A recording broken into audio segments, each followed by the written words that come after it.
Have you ever taken the time to plan out a visual arts lesson that you were excited to teach, but students just weren't as excited about it as you expected them to be?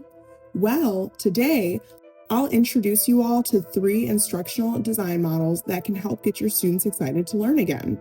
I'll be discussing the ADDIE model, Merrill's first principles of instruction, and the Kemp model.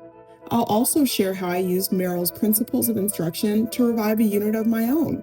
All right, let's dig in. So, before we get into the fun part, who am I?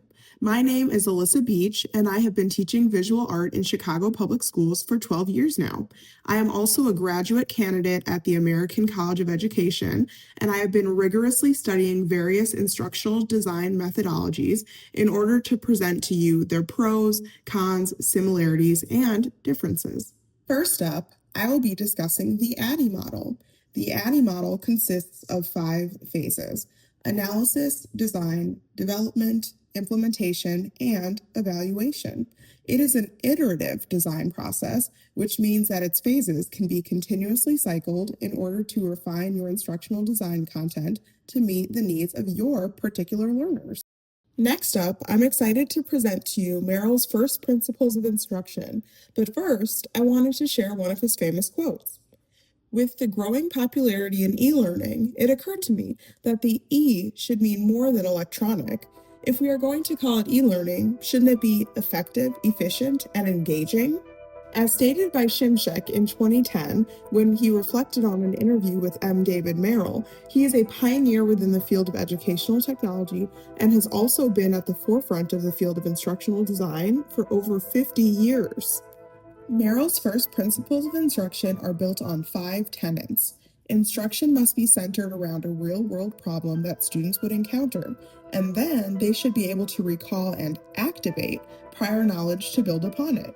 In 2002, Merrill wrote, "Learning is promoted when the instruction demonstrates what is to be learned, rather than merely telling information about what is to be learned."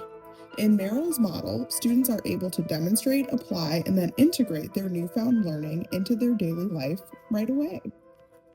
The last model that I will be presenting is the Kemp model, and the Kemp model is the most flexible of all 3 of the models I have presented today.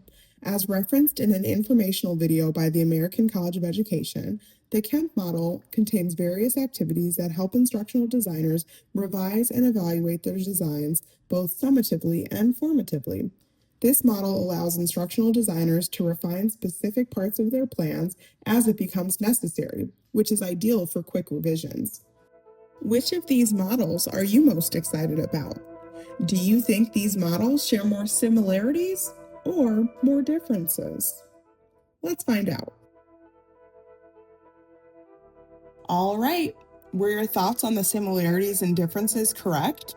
Luckily, these models aren't in competition with each other. They can all function as tools that complement each other in an instructional designer's toolbox. ADDIE lays down the groundwork, Merrill's ideology can remind us how students learn, and Kemp's model reminds us of the importance of being flexible while planning our curriculum, regardless of the content area. And finally, we are at the most anticipated part of the presentation. Drum roll, please.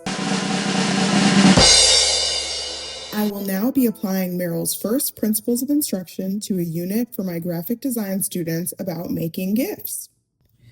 First, I made sure that the GIF unit revolved around a real-world and whole task as defined by Van Merenbier in 1997 and cited by Merrill in 2002.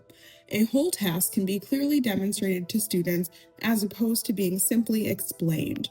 In order to ensure that this unit met this expectation, I did in-class demonstrations and clearly outlined steps in the unit Google Slides that students were able to refer back to while creating their own GIFs.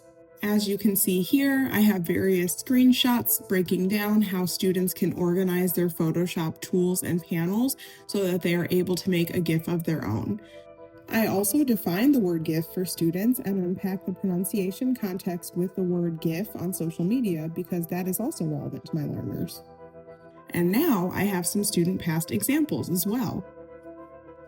By utilizing Merrill's first principles of instruction, I was able to demonstrate the learning outcome, allow the students to apply their new learning, and then go off into the world with their newfound knowledge of how to create gifts. As educators of all content areas, we all want students to be engaged in meaningful learning opportunities that they will take with them. ADDIE, Merrill, and Kemp's models all approach instructional design a little bit differently, but they help us as we continue our paths towards creating learning experiences that are intentional, effective, and responsive to emergent student needs. Whether you're planning a visual arts lesson or curriculum for a completely different subject matter, these three models provide the blueprint for designing instruction that connects learners with content in a meaningful way. Thank you.